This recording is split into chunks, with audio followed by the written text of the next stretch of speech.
Yeah, well, I'm going to see Bill Miner. Bill is just turned 90, and been a long time mentor of mine, and I just thought I'd pay him a visit.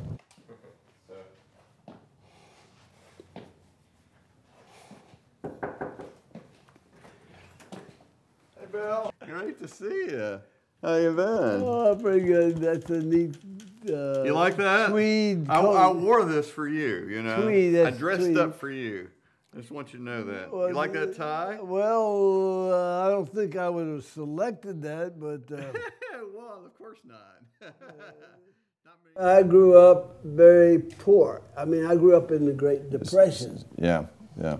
Fortunately, I was able to get a scholarship to Tulane that paid my tuition, but I got a degree in journalism at Tulane. I became a stringer for the Times-Picayune while I was at Tulane. While you were at Tulane? And I've been working ever since. Been working, and you start working for the Times-Pic. And never used a nickel of my GI Bill.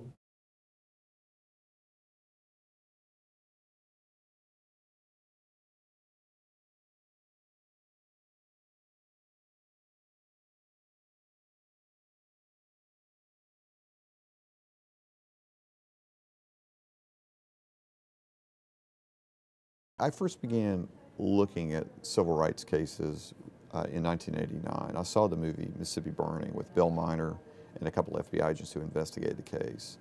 And so I knew nothing about it. And of course, it's a fictional film. But after the movie's over with, they kind of explained it to me. And here's what really happened, and broke it all down. And this is untrue, or this is true, or here's what really happened.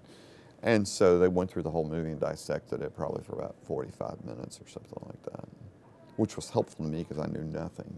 And I was kind of horrified that none of those 20 or so guys that were involved in the killing ever got prosecuted. So anyway.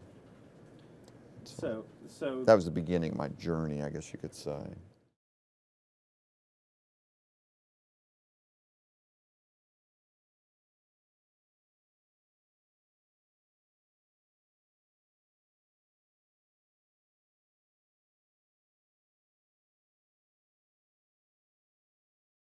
Your first job was covering Theodore Bilbo's funeral. Well, that was the first major assignment that I had, was covering the funeral of Theodore G. Bilbo, which turned out to be a very important exposure to Mississippi politics, because so you got to see all these Mississippi politicians. All the leading Mississippi politicians were there. It was like a command performance to be there. And what did you think when you saw this kind of all of these? Everybody, now get this now, and this is in the heat of summer. Everybody has a tie on and shirt and suit, I'm sure. And hat. You know, there were straw hats were very prominent back in those days. You were there when Ross Barnett installed himself, the governor at the time, appointed himself as what, the registrar, is that right, at Ole Miss? There's this little black guy who's flanked by these two white, and when they show up at the door and there's Barnett. Barnett flings open the door, and the first thing he said, and he said, "Which one of you is James Meredith?" When was the first time a story you worked on made you nervous? There'd been a little demonstration by the students at Ben Brown? Ben Brown, yeah. And Ben Brown had been shot in... He was shot in the back, in the back and killed. We go to his body, I mean, lying on the pavement, you see, on the sidewalk. And they were looking in suddenly, and I look up, and there's all of these highway patrolmen with shotguns aimed in our direction, you see. And so I said, I better get out of here. So I went on back. So law enforcement killed him. Yeah, I mean, you know. No question about it. Yeah, one of the highway patrolmen whom I pretty well knew who it was. April 1990, I went to visit Beckwith in person. I'd already talked to him on the phone, and of course he had this whole quiz, Bill, that I had to pass in order to come see him. You know, are you white? Where did you grow up? What are your parents' names? Oh, you're a Christian? Yeah, he asked me, well, not only that, he asked me what church I went to and where I lived. He wanted to know answers to all his questions. And I could have refused to answer, but I knew that he would love my answers given my, you know, kind of Christian conservative upbringing. So, so I just answered him honestly. And so he said, yeah, come talk to me. And so anyway, he lived in Signal Mountain, Tennessee, which is right outside of Chattanooga there. I know you know it. And so I spent about like 5 or 6 hours talking to him, and just as crazy and racist. I mean, everything was like a racist remark the whole time I was talking to him. But what I'll never forget is he insisted on, it was dark, you know, and he insisted on like walking me out to the car.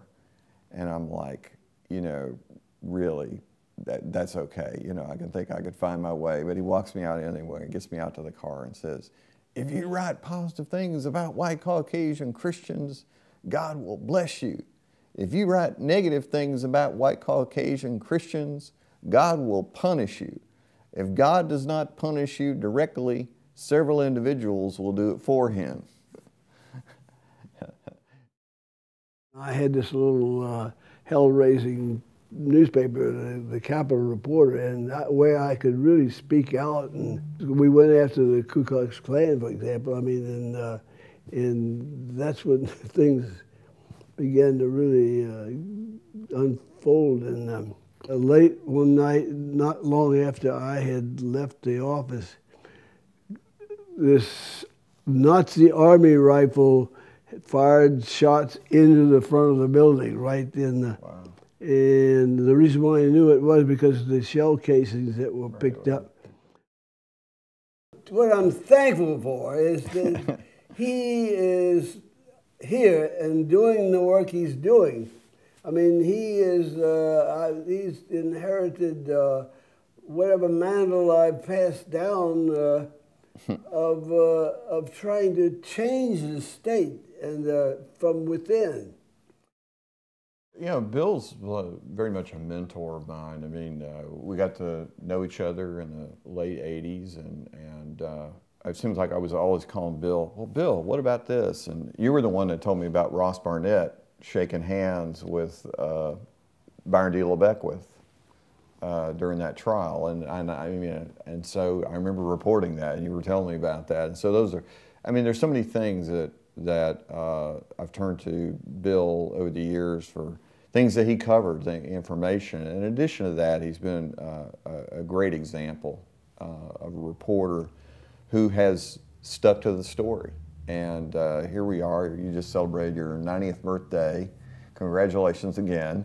And he's still writing, he's still reporting, and how incredible that is. And I think it's great. And as Bill said, it's very much a calling, you know, I think, being a reporter.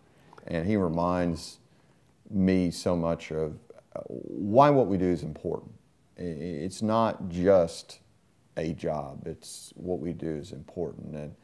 And it can, in those rare moments, help to change lives. And you love being able to be a part of that and to see lives that are changed and even a state that's changed.